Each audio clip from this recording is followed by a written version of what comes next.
మోసే దేవుని ఆజ్ఞతో ఇజ్రాయేల్ ప్రజలను ఈజిప్ట్ నుండి విడుదల చేయడాన్ని ప్రారంభించాడు. ఫరోను జయించడానికి దేవుడు మోసే చేతిలో అద్భుతమైన అంగీకారం చూపించాడు. ఫరో వారిని పంపించాక వారు సముద్రం పక్కన చేరారు. అప్పుడు దేవుడు మోసేని ఆజ్ఞంచి ఎర్ర సముద్రాన్ని 2 భాగాలుగా విడగొట్టి ఇజ్రాయేల్ ప్రజలు అంగమంచి శాంతిగా దాటగలిగారు.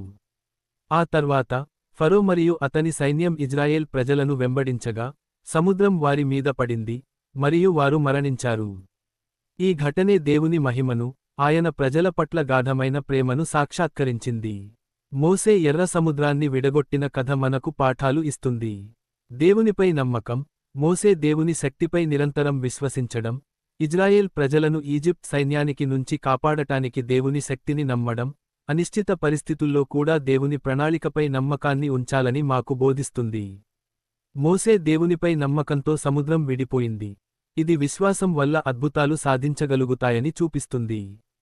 దేవుని ఆజ్ఞకు అంగీకారం, మోసే దేవుని ఆజ్ఞను ఖచ్చితంగా పాటించి ఎర్ర సముద్రాన్ని విడగొట్టే అద్భుతానికి దారి తీసింది.